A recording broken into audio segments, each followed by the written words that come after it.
Hi, everybody. We're going to get started. Thank you all for being here tonight. We're super excited to begin our webinar, and we have our financial aid expert here, Mr. JD Robertson. Thank you so much for being with us tonight.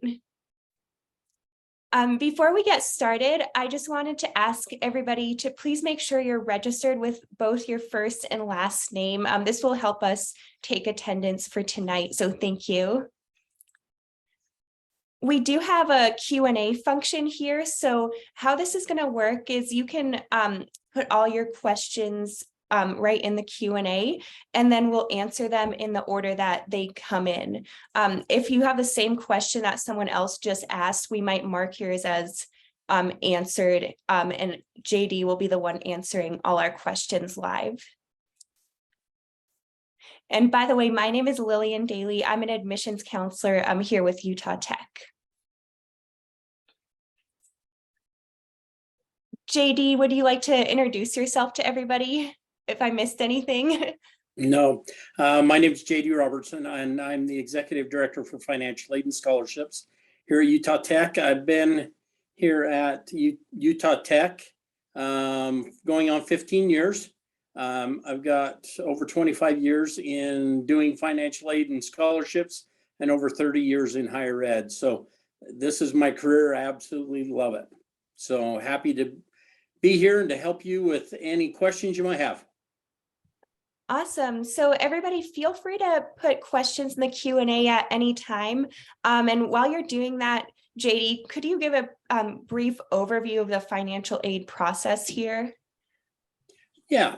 So when we talk about financial aid, it's if anybody or any entity is paying your tuition, your fees, or any other costs besides the student and or family. So when we talk about financial aid, it's not just federal government, it's not just the FAFSA, but it's all scholarships as well. We say that is financial aid. So but the process is here, and many students, they are looking for multiple ways to cover their costs. One of those is through the FAFSA.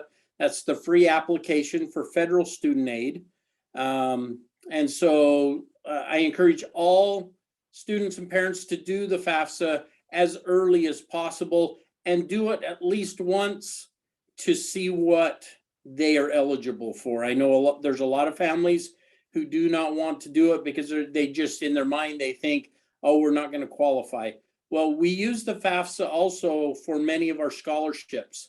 And so based upon the results of the FAFSA, you may disqualify yourself from a scholarship that you may have received. But if you don't do the FAFSA, we don't even lump you into that qualification. So I encourage all students and parents to do the FAFSA once. So, and as early as possible so that we can have everything in place.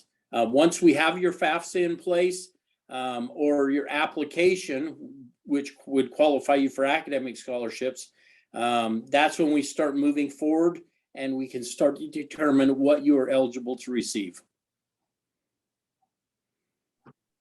Awesome, thank you. And it looks like we did have our first question come in. Is the non-resident chancellor scholarship an actual scholarship, or is it just a reduction in tuition cost down to an in-state rate? And I know your specialty is financial aid. Are you able to answer this question? Oh yeah, I am. Well, I always say this in financial aid, it depends. I would have to actually look and see exactly which scholarship and where and how. We do have many of our scholarships which are just that are scholarship, meaning it's cash that goes towards it, and some are just that they are a reduction of what you are required to pay for your tuition. So it works both ways. awesome, thank you. Our next question: if I didn't graduate high school, I obtained my GED and I'm currently scheduled and taking the ACT. Will a certain ACT score help me obtain any financial aid, or am I ineligible due to my GED / no high school GPA? No, we would still consider you to see what scholarship you would qualify for. So I would encourage students to still do the testing. That, because with that testing, it, regardless of if you scholarships, it also helps us determine what classes to place you in. We use those test scores, and they are beneficial to know where we can start you in certain courses such as math or sciences. So. Awesome, thanks. And another question, I filled out the FAFSA, now what? I was wondering what I should be doing next. Okay, it depends on how long ago the FAFSA was filed. If you just did it in the last couple of days, it does take about a week before you'll hear something. But if it's been longer than a week and you haven't heard anything, or you haven't been notified of anything through your student email or the email you used on your FAFSA, reach out to our office. We may still need something from you to complete the process to make that award to you. So if it's been more than a week, please reach out to our office. We are hoping here Mountain Time, 8 to 5 p.m. You can either call us and or email us. Either way, we will respond. If you're emailing, please use your Utah Tech email or the email you used on your FAFSA. We won't respond to with any questions, any great answers with other emails, because we can't verify it's you. Okay, and are there any differences beyond FAFSA, an application when a student is transferring as a JUCO graduate? Okay, so if you're coming from a junior college and you're coming in, you've completed your associate degree, and you come to Utah Tech, you're going to choose your major here. Hopefully you're moving beyond and choosing a bachelor's degree, which junior colleges don't. So once you move on into a bachelor level, which would be a junior and senior level student, it's all based upon the number of credits you've completed and the degree you've selected. It does change a few things. One of the major changes is the amount of student loan eligibility that you would qualify for. Pell Grant it doesn't matter what school you go to in a academic year, your Pell Grant would basically be the same. Then you would just look at what are the costs. So if your costs for tuition and fees are low at both schools, then that Pell Grant is going to cover more. Okay, next up, does the WUI scholarship have any income restrictions? It does not. It does not have income restrictions. It is based upon the state you are coming from and those regulatory things that we have to follow, because the WUI it's the Western exchange program between states. And so those are the things we follow. It's not based upon income. It's based upon you coming in and being a degree seeking student at our school. Thanks. And by when should I know how much FAFSA is covering? Well, if you've got everything in place right now and you've received an award notification, you would have, in that award notification, it tells you what you're eligible to receive as far as any aid and any scholarships we currently have on your account. With that, we also have given the students an approximate cost. That's the cost of attendance. All students that apply for aid are given an approximate cost of attendance. That does not mean that's what it's going to cost you, but it's a guideline. So it's all going to be based upon the choices you make, such as housing.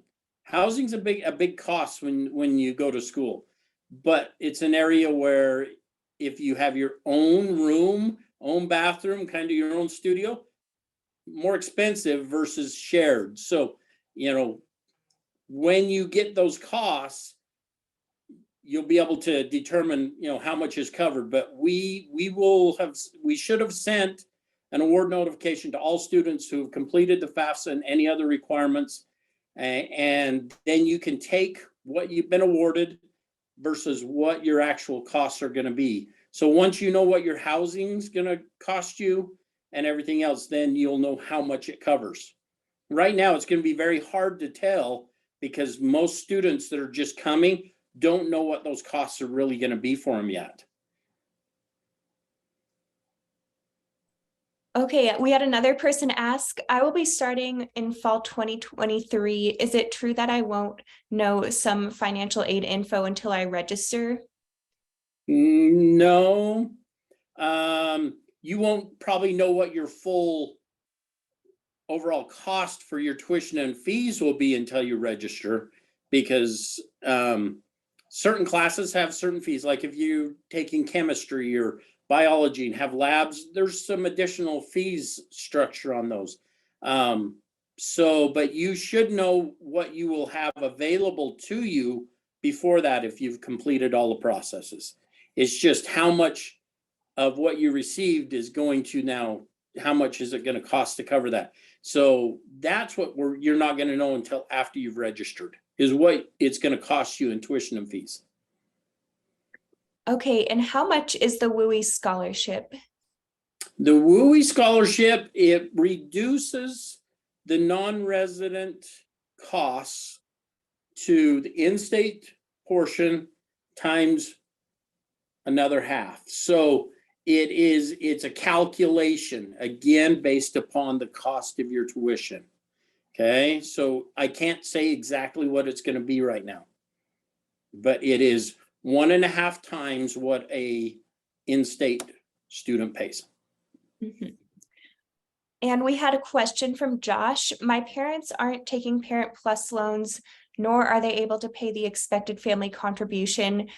I've earned the non-resident chancellor's scholarship. I'm applying to be an ambassador and applying for other scholarships. If these don't cover the costs, are private loans the only other option?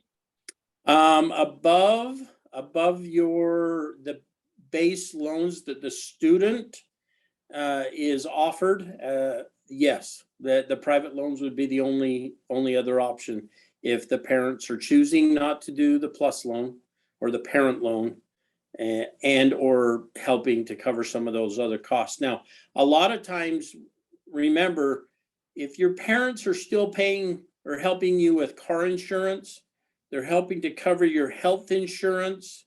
If they're helping you in other ways that way, they are covering still some of your costs. They may not be handing you cash, but they still are covering some of your costs. And so that's what you have to remember. There's a lot of times parents aren't going to hand you money every month or every semester, but if they're still covering some of those costs and you don't have to pay them, your parents are still helping you cover your cost of attendance. And what does the approximate cost not include? So with our costs, with our cost of attendance, we account for your tuition and fees, your books and supplies, your housing, food, transportation, and then we give some miscellaneous amount. And that miscellaneous kind of varies, but that's where I talked about.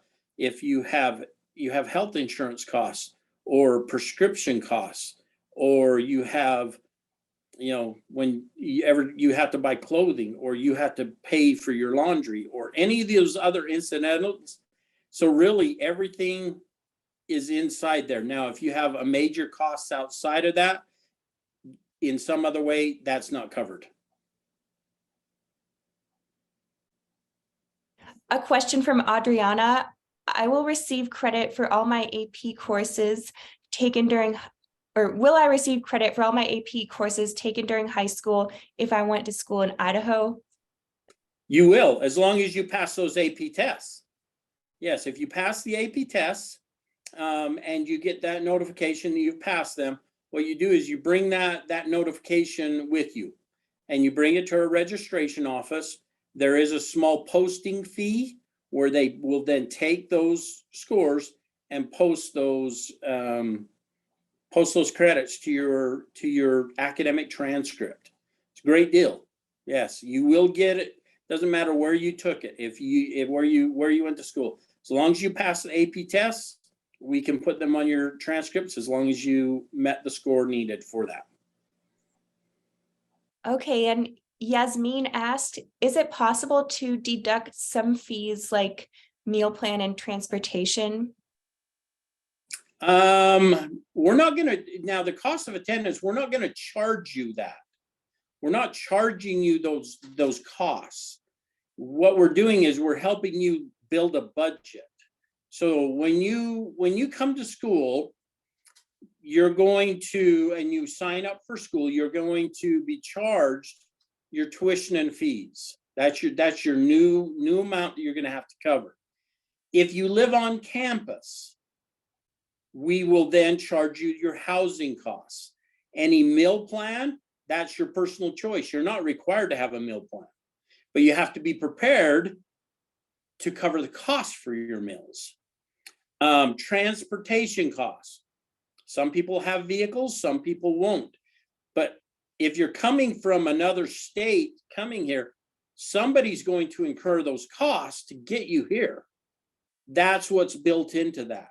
Now, we don't deduct that. We're just saying this is what you should plan for the cost. So if you come from out of state and somebody brings you here, and then you want to go home for Thanksgiving, or go home for Thanksgiving break, or go home after the spring semester's done, that's why we give that cost. And it's not that we're charging you, we're just saying this is an approximate cost.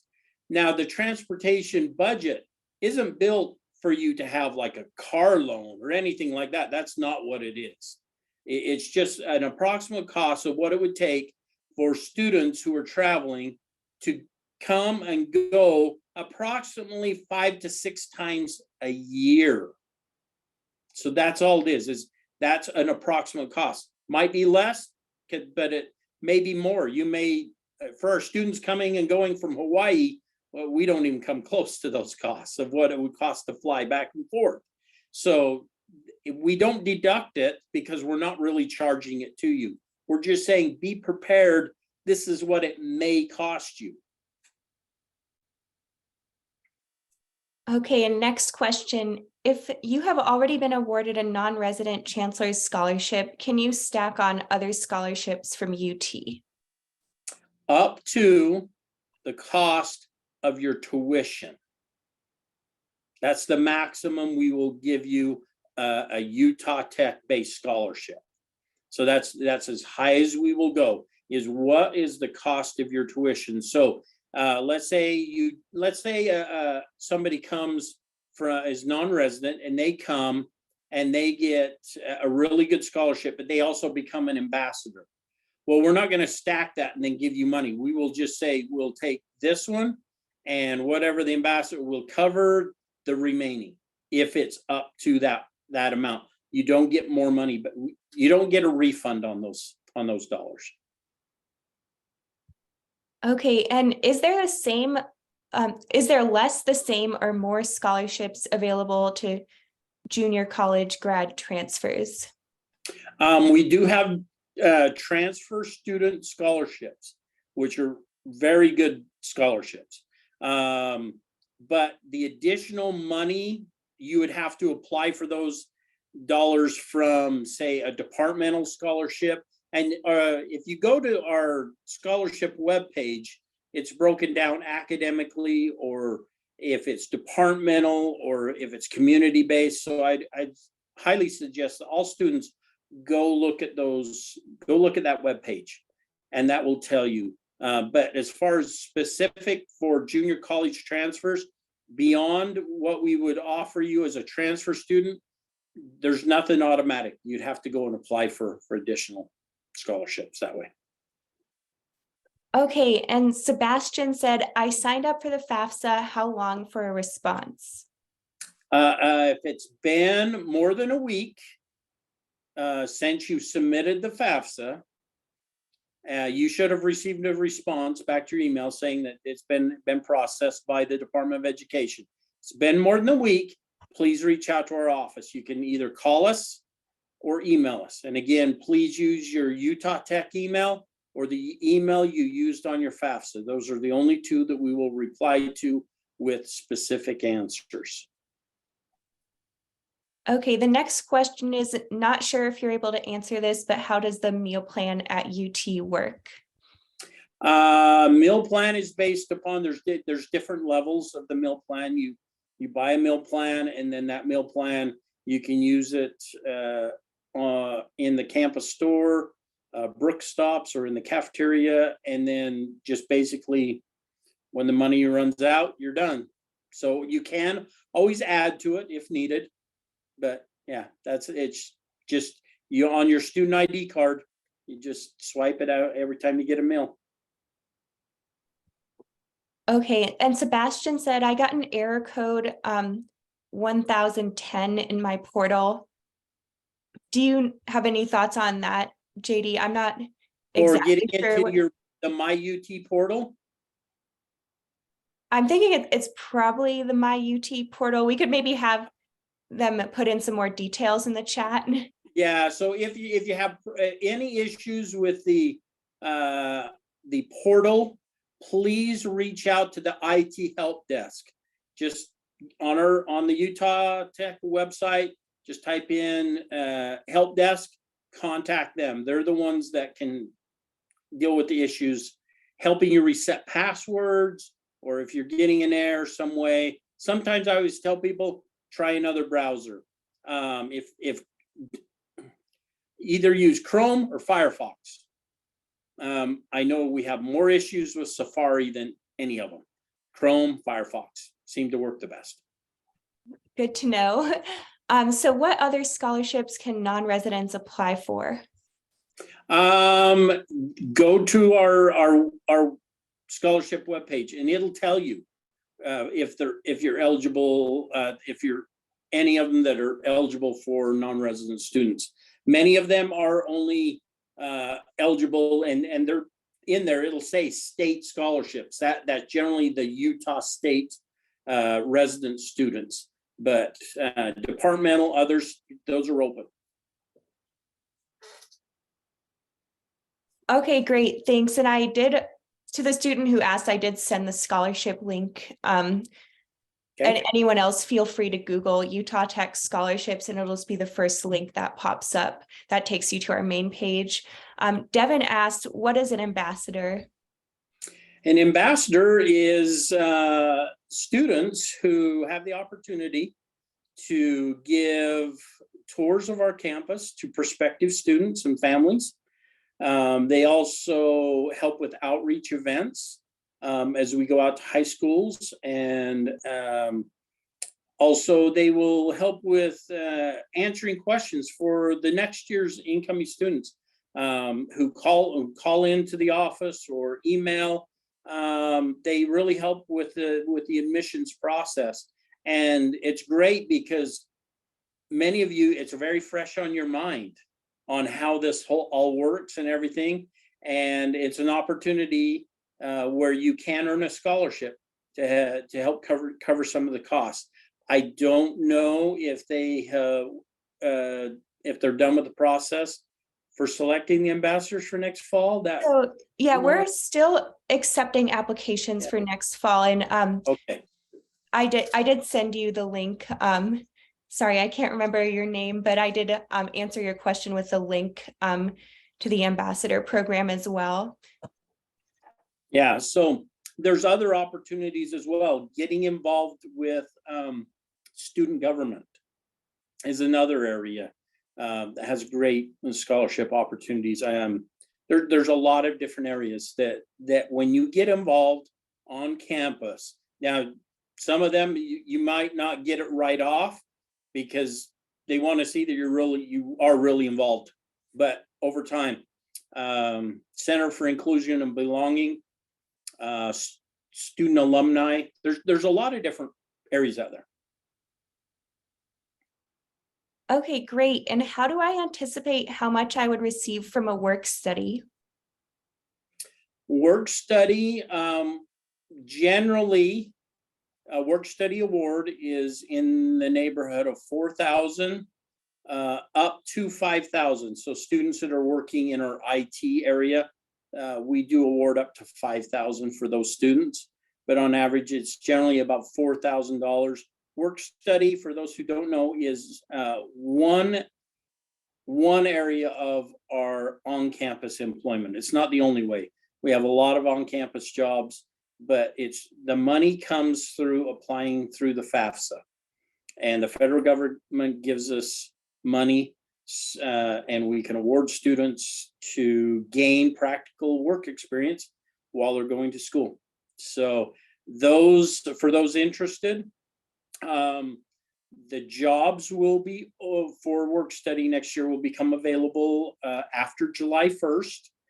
You will want to sign up through the Career Center for what is called Handshake, and that's the job application area. It's very dynamic. You can build a profile, tell them what kind of jobs you're looking for, and it'll notify you when those kind of jobs become available. Okay, and question from Camille. My daughter will graduate with her high school diploma and with her associates from Utah Tech this May. She has received a merit scholarship already from Utah Tech. Are there departmental or other scholarships she can also apply for at this time? Yes. Definitely be checking out the community scholarships, the departmental scholarships. Yes. So go out there. There are many scholarships out there available for the students, and it's really neat when you go out to the scholarship. If you go to the community and local ones, for those that are local, it'll break it down by month, and you can look like January. It'll list everyone that's due January, February. January's past now, but everyone's due in February, March, April. So it'll break it down for you when you can turn those in and the due dates. Okay, question from Ryder. Where exactly do you find how much money you will get from FAFSA? Okay, so once you have been awarded, what you'll do is you will get a notification, and you will log into your MyUT account, and inside there is the financial aid dashboard. When you get there, make sure you select the correct year. So if you're coming to school next fall, that will be the 2023-24 award year. Select that year, and that's where the award will be. So if you're starting fall, that's the FAFSA year we need. If any of you are thinking of starting in the summer, which would be May, June, July, early August, we would need you to complete the 2022-23 FAFSA, which is our current year FAFSA, to see if you're eligible for money to help with the summer term. Okay, and Amanda asked, what is required to obtain residency? I will defer that to, if you go to the registration website, inside the registration, there is a residency area. It's quite detailed, and there's a lot of things that you need to do, that you'll need to read through it, go over to see if you qualify. One of the main things you have to understand is you have to live in the state of Utah for at least 12 consecutive months minimum. So, and then it goes on beyond that. So I would go review the residency requirements. Okay, and the next question from Caleb, do I have to currently be enrolled with a GPA in order to apply for the UT Ambassador Program? And I can take this one, JD, to give you a quick break to catch your breath, since you've been answering so many questions. The answer is no, you do not need to be enrolled. So for example, if you are currently a senior in high school and you're planning to attend in the fall, you can apply now to be an ambassador in the fall. If you're just planning to attend a couple years from now, you wouldn't be able to apply for the ambassador program. But if you're going to be coming as soon as the fall, that would be okay. The next question, when should I apply for an on-campus job? I will be a freshman for fall of 23 coming from out of state. I would start looking and applying for those jobs in July, early in July. So if you're planning to be here middle of August, that'll give you plenty of time to apply for jobs, interview for jobs, and just let, on the application, let them know you'll approximate when you'd be coming. So that's what I would plan to do, is early in July, start that process. That'll give you about 6 weeks. Awesome. And Sebastian said, I think we signed up incorrect. I did the 23-24. How do I fix that? So when does Sebastian want to start to go to school? Sebastian, do you want to put some info in the chat or Q&A? Just let us know if you plan to attend. Yeah, when do you plan to like a couple begin years from attending? now? Then I can answer that question. Okay, yeah, we'll move on to the next one for now. I'm an international student from Ghana, and I want to know if there is a scholarship for me, either full or partial scholarship. That will depend. You should contact the international office, and if you meet certain qualifications, there's a possibility for scholarships that could be applied for, but they have all the answers for you on international. I don't. Okay, thanks. I will put that link to the international office in the Q&A in just a second. So back to the previous question from Sebastian. I graduate in May from high school, and I would like to start after I graduate. So I'm thinking if you applied for 23-24, that would be the correct. Yeah, that would be, option. that's if you're starting in late August. It's August 21st, 22nd, I think is when we start. If you've done the 23-24, you've done the correct year. The 22-23 is if you want to go to the summer term, which our summer semester begins in May and ends very, very early in August. And there is a full 14-week semester or 2 7-week semesters terms inside there. If you're planning to do any of those, and I know some students do that, they want to go, then you'll need to complete the 22-23 FAFSA. Okay, and the next question, how soon am I going to get admission? I would say that depends. We would have to take a look to see what we've already received from you as far as application materials go. But since you're an international student, you would want to reach out to that office as well about that question.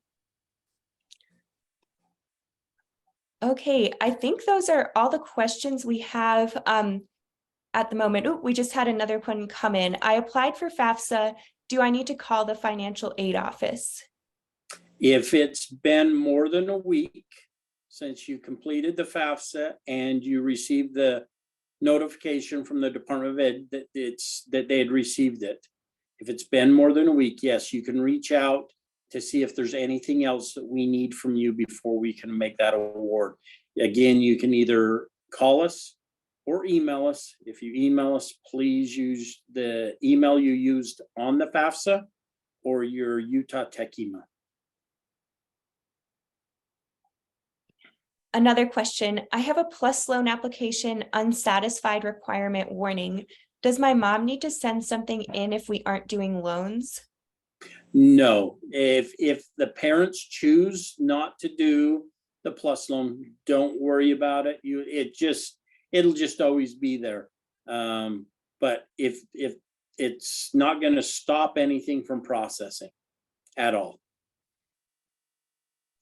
Okay, and I have already been accepted for the 2023 fall semester.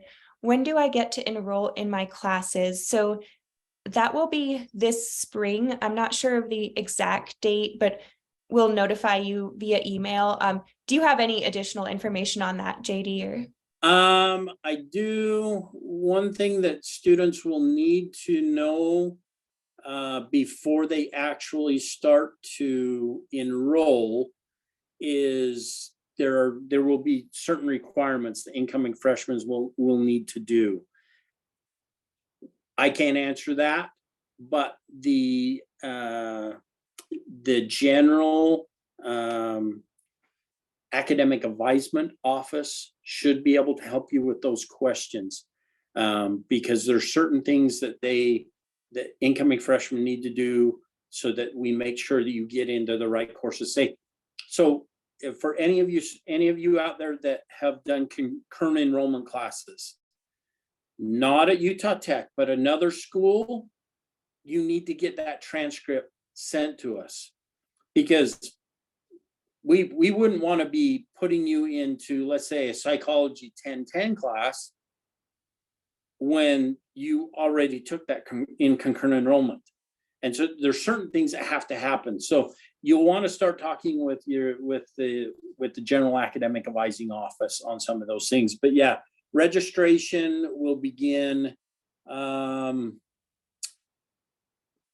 let's see, it is early April for new freshmen. So, I start that process sometimes in the next month or so. Okay, great. And just one more quick note on that. If you're looking to get registered for classes, you will need to complete the incoming student survey. And in the coming weeks, we're going to send out instructions on that. So I'd say I would just wait and make sure you're on top of checking your email, because we will have something coming out on that very soon. But then, of course, your advisor is going to be the correct person to work with, like down the road, on any kind of registration questions you may have. The next question is, how many hours do I have to work and at the same time going to school?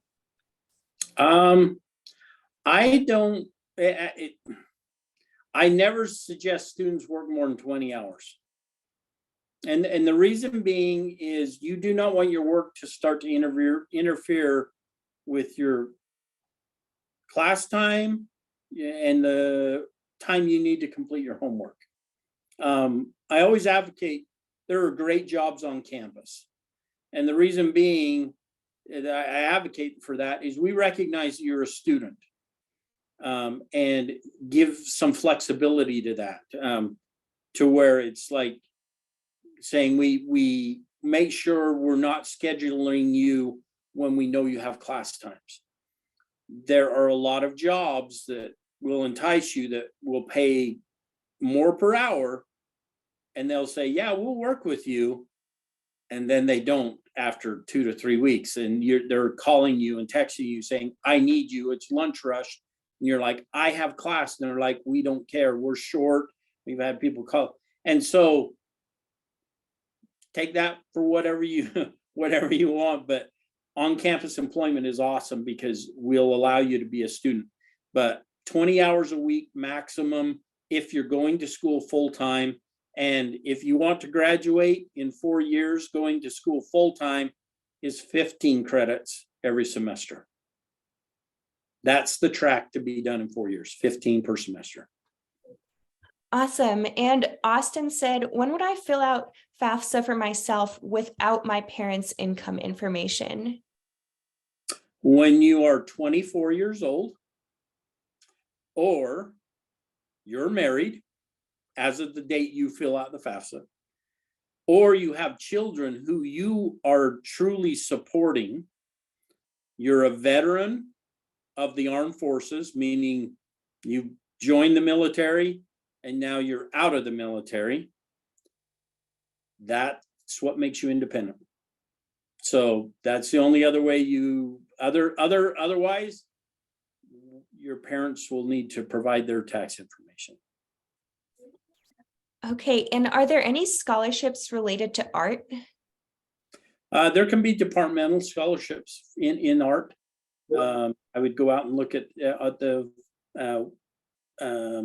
departmental website or departmental scholarships and see what the criteria are for those. Okay, and can I get admission with a GPA of 2.0? I believe this question came from an international student, and I'm personally not familiar with that process. So I'm thinking the best thing may be for you to work with the international office on that. unless you have any thoughts. No, I think I'd and if you're recommend an the international student, yeah, it's 100% that office. Okay, great. So next question. I am also from California.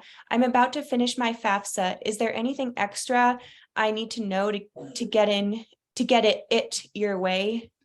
Other than making sure that Utah Tech University is one of the schools listed on the FAFSA. So our school code is 003671. That's Utah Tech. And so as long as that is the school code, we will receive your FAFSA. Okay, and not financial aid related, but do you know when classes start for fall 23? Fall 23. So I just got some Say information. it's like the 21st or 22nd. Yeah, so yeah, it's the 21st, but incoming first year students will start a little bit earlier on the 16th. Oh yeah, for their orientation. Okay, next question. What is the average pay for on-campus jobs? It depends. Most of our work study jobs start at approximately $10 an hour. If you have IT skills, they will start you generally a little higher if you get hired with the IT department, and that they're always looking for students that have good IT skills. Okay, and can you repeat the UT code for FAFSA? Yes, it's 003671. Okay. And if it makes you put anything behind those, it's again 00. But it generally just takes the six digit, and then it should pull up with Utah Tech University. Okay, great. It looks like we're all caught up on questions for the moment. I know we had a student ask about, are there any scholarships related to art? So I was going to get that link for you and maybe put a couple other helpful things in the chat. We'll just hang on another minute or two to see if there are any last questions. JD, do you think there are any popular questions? Oh, I was going to see if you had any questions you get all the time that we maybe haven't covered yet, but we do have a question from Kathleen. I'm taking college English 101 and 102 while I'm in high school. Will my credits transfer over? Also, should I redo FAFSA because I didn't add my parents' income and I'm 18? Yes, if you're 18 and you live with your parents, you would need to have that information listed on the FAFSA, because and they will need to sign the FAFSA for it to be valid. So yes, you'd need to do that. As far as any of the credits transferring, as long as they're through an accredited college or university, they should transfer just fine. But part of that process is once you've completed those courses, say you're still enrolled, you won't finish those courses until, say, May.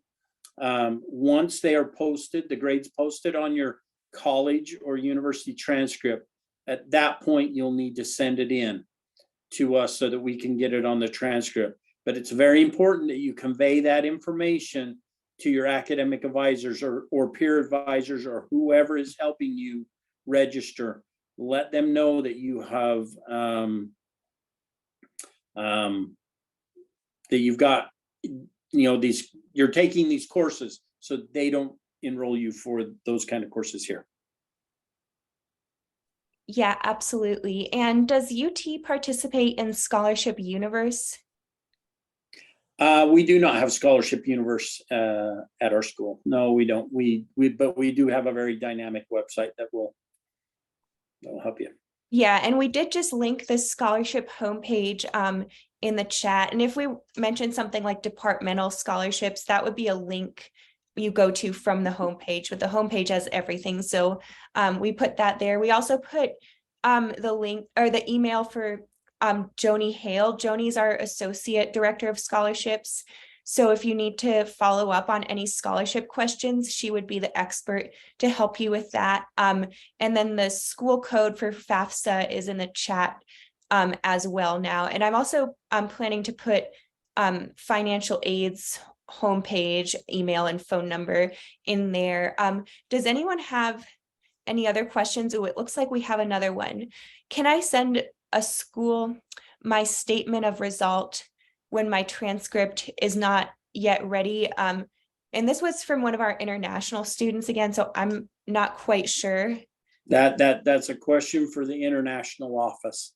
Yeah, so yeah, they're really going to be the best office to help you out with those questions. Mhm. Okay, yeah, thank you everybody for all your questions tonight. I can guarantee if you were wondering something, I'm sure someone else had that exact same question too and was glad you asked. We'll give you a couple more minutes to just finish up answering your questions. We end at 7 tonight, so we've about 12 minutes left together, and we're just putting some links in the chat for you all in case you need more help with your questions down the road.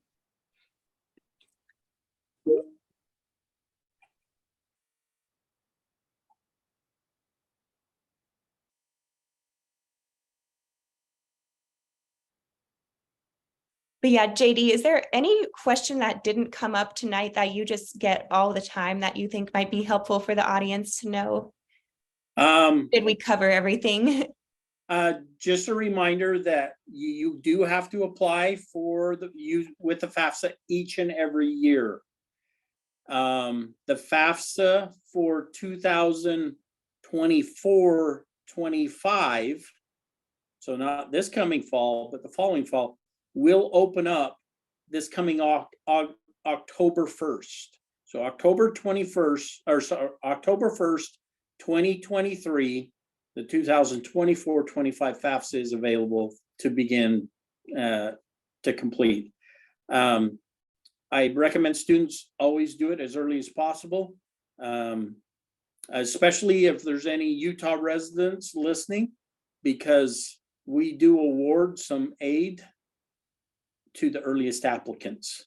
So it always goes to the earliest applicants, so who enroll and attend full time. So, but just know that you have to do the FAFSA each and every year. Don't procrastinate. We have a lot of students who do, and sometimes they're too late, and they don't get money that they could have received. Okay, great. And one more question. Do you know how I could redo my FAFSA? Redo it as in how?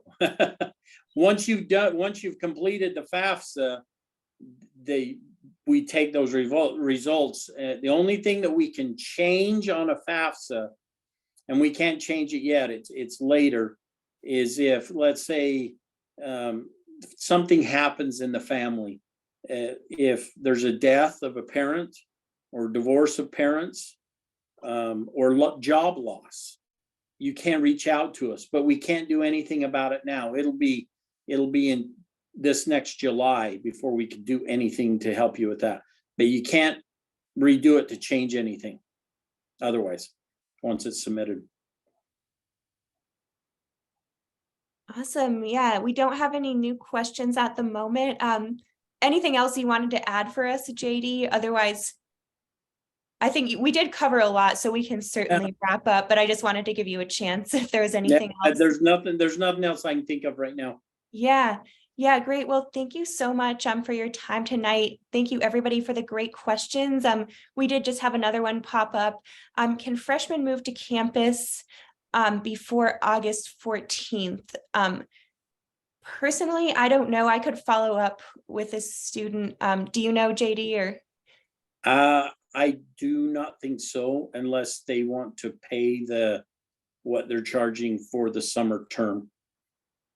If you want to, I think if you wanted to move here during the summer and work and or take some classes, because you have to be attending to live there.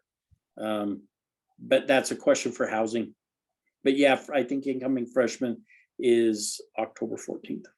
Or sorry, August 14th. Okay, yeah, I think housing would be a great place to ask that question. I did send the student that asked my email as well. So if you want to email me that, I can follow up with you via email on that question. Any other questions before we finish up tonight?